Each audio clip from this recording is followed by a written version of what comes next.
This time, when we came around the dinner table, the screams were almost entirely subdued. I went from getting my head crushed beneath Coda's mammoth paw to sitting next to Jerry in a confusing instant. But in the moment before I died, I started making plans. Bridget and Tobias leapt to their feet and embraced. "My darling," she screamed with crocodile tears. "I thought you were dead." I also jumped up, except I went onto the table. Before I could dive across, Wolfgang had already had the knife out, and I screamed for Hope to move, to get out of the way, but she just sat there, resigned to her fate. Wolfgang stabbed her in the throat, and I speared right into him. His chair rolled backwards. We crashed on the floor, and somewhere along the way he shoved his bony knee into my face and ran out the door. The little bastard was quick, and he was getting better.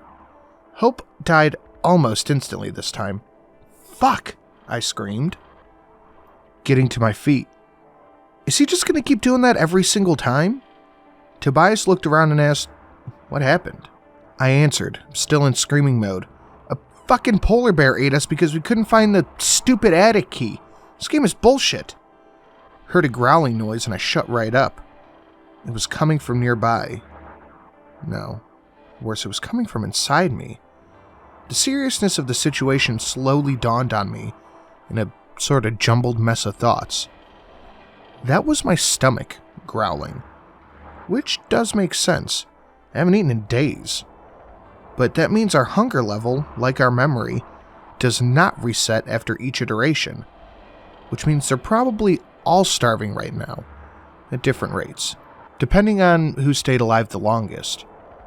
But then, what happens when the hunger gets too strong? What happens when we don't have any strength to continue? Do we just start dying and restarting and starving over and over forever? A loud chime interrupted my thoughts. Ah, goody. It seems the detective has finally arrived.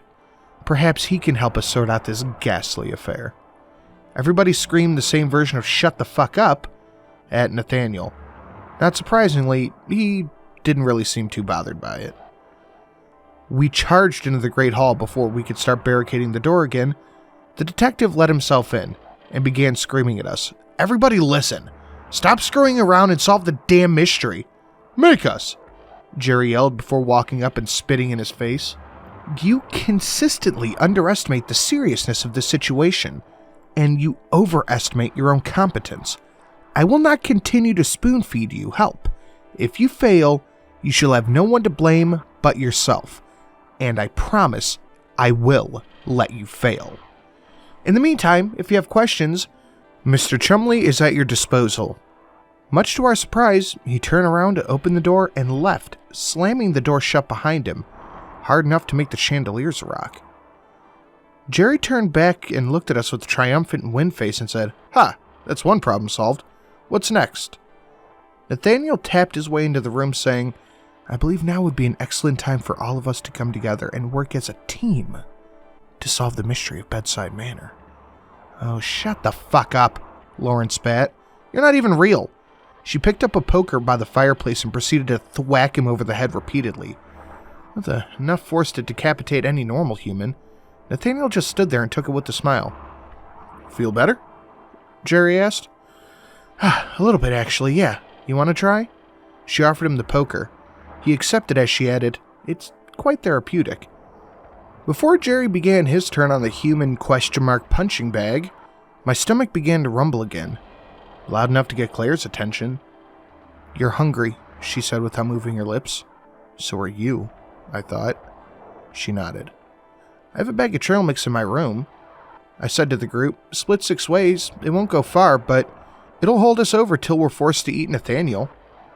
"It's probably not safe," Tobias announced, as if we needed somebody to state the obvious. Jerry responded, "It should be fine if we cook him well enough." "I meant leaving the Great Hall." "How about we put it to a vote?" Lauren suggested. "All in favor of going to Jack's room?" She raised her hand. Jerry raised both of his. Claire was next, then Bridget.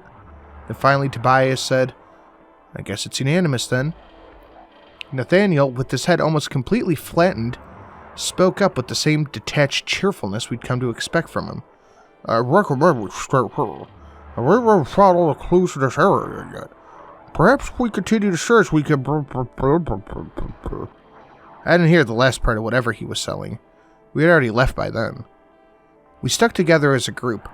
Finally. Not that it really mattered. I already seen what a bear could do with half a dozen able-bodied people. If there were any more bloody traps or saw games waiting for us, no amount of teamwork would guarantee our safety.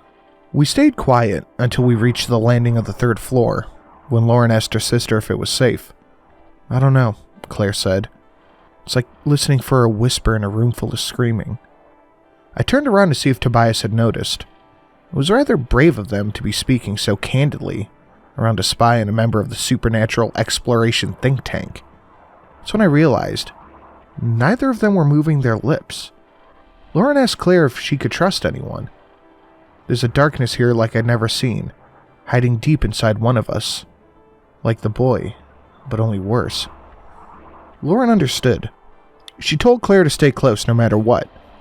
I probably should have been a little more interested in the fact that Lauren was tapping into our mental Wi-Fi network, but the thing about the traumatic paranormal murder disasters is that nobody ever tells you this. Eventually, you hit a plateau, where nothing really surprises you anymore. When we reached the window of the Widow Harper's suite, Jerry made a valiant effort to go in by himself. He had the fire poker resting over his shoulder and a big, dumb smile on his face. I realized with equal parts annoyance and admiration that he was actually having fun with this. I'll go with you, I said. Me too, added Tobias. Lauren stepped up. We'll all go. Jerry walked up to the door, took a deep breath and said, All right, let's do this. And then with a short charge forward, he kicked the door open. Shit, kinda hurt. He kept the fire poker extended, making lightsaber noises as he swung around and pointed it in every direction.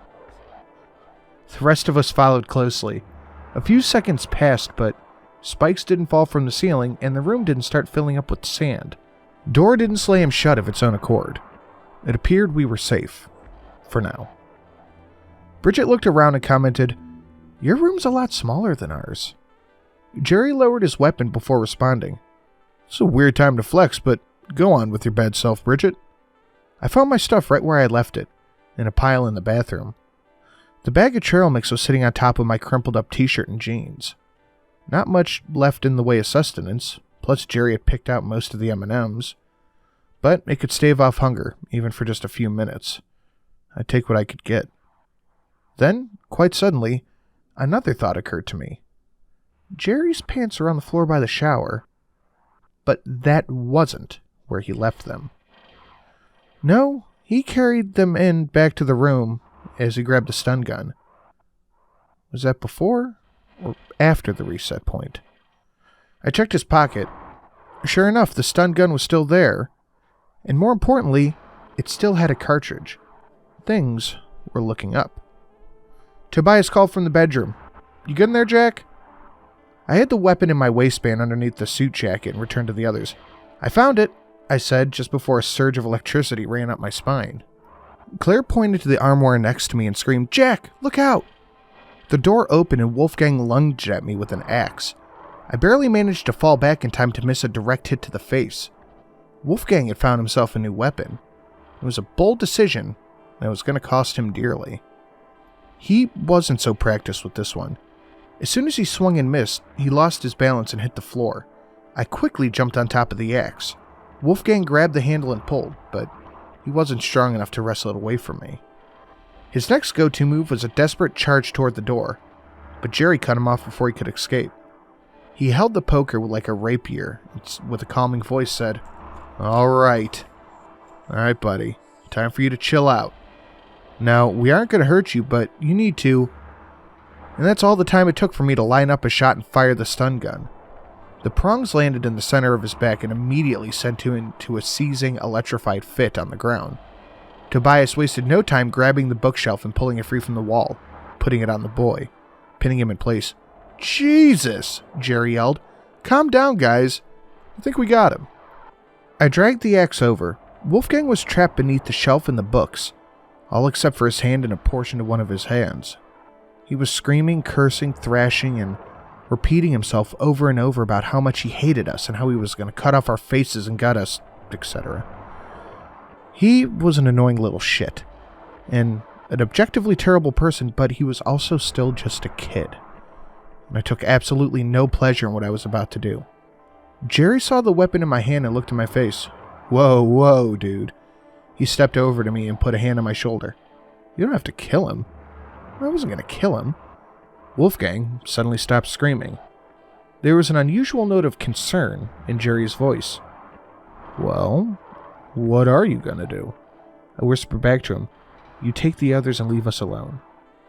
I don't want any of them to see this part.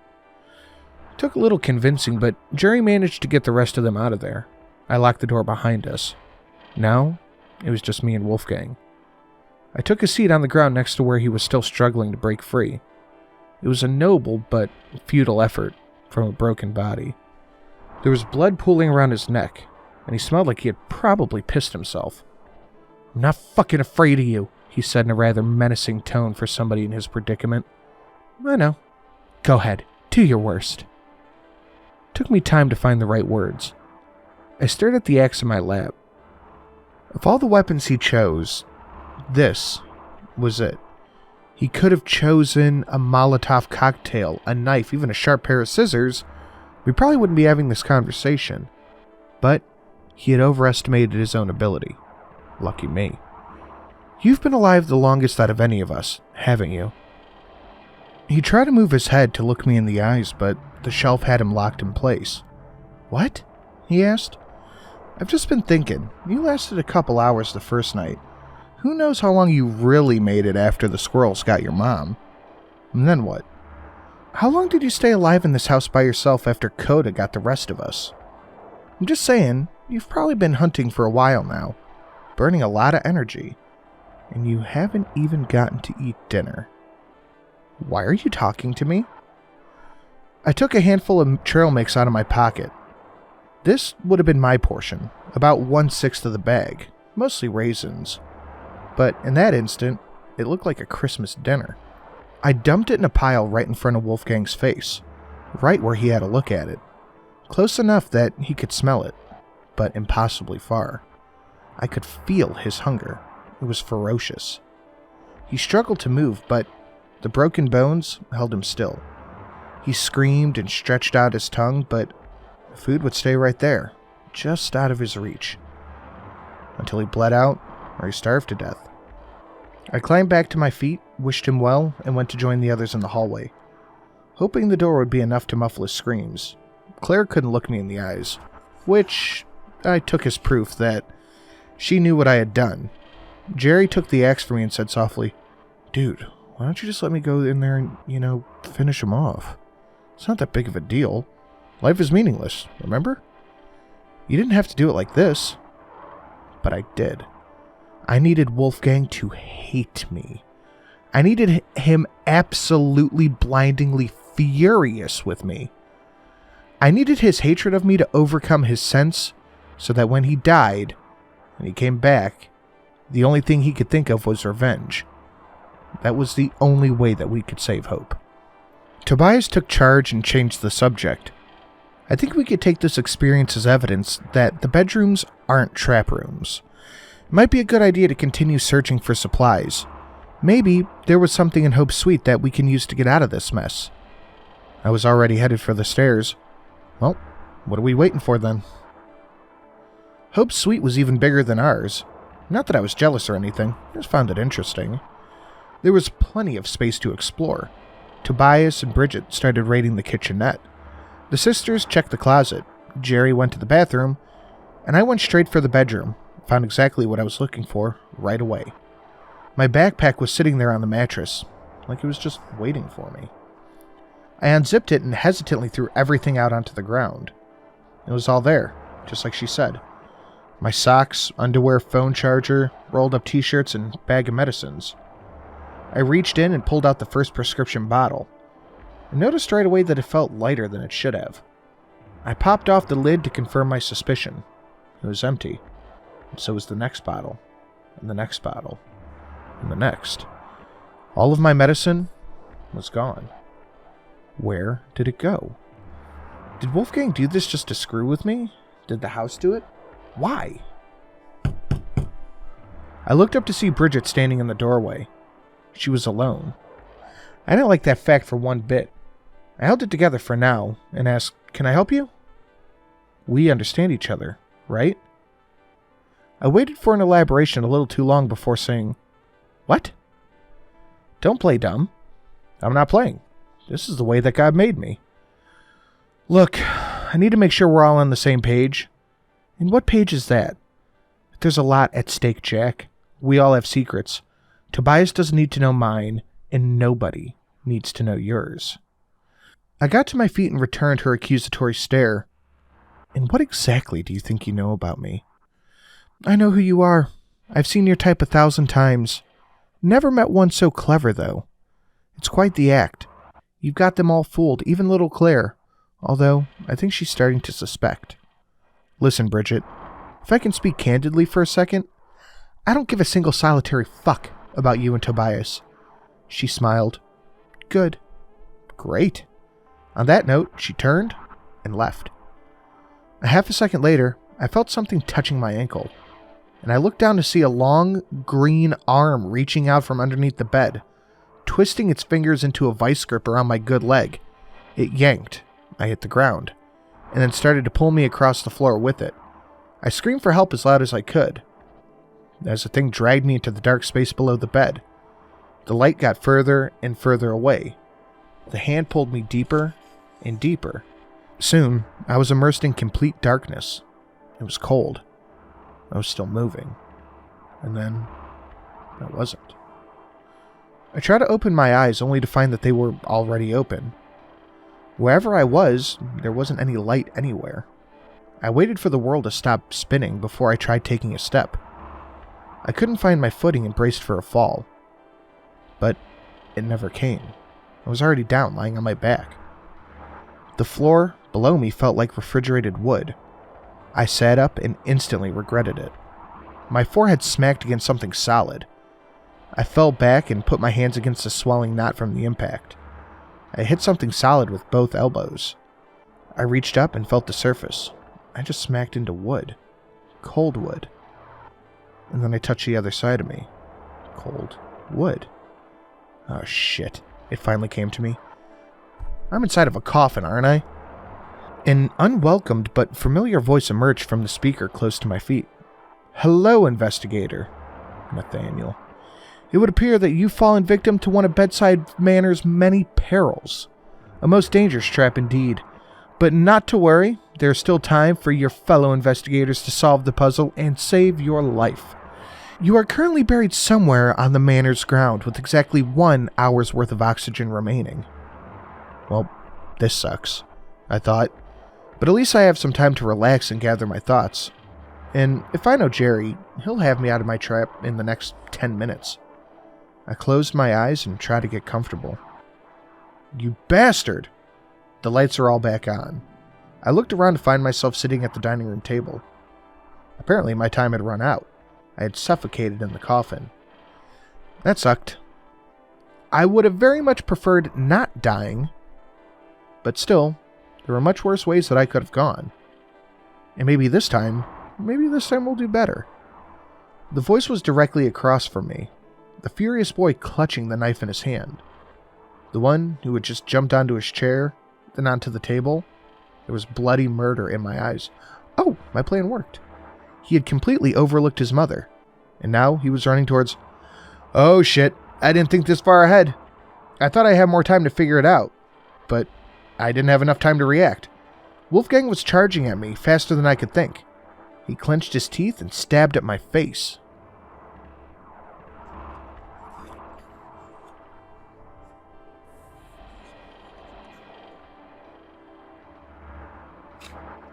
Guys, thank you for watching, listening, whatever you may be doing.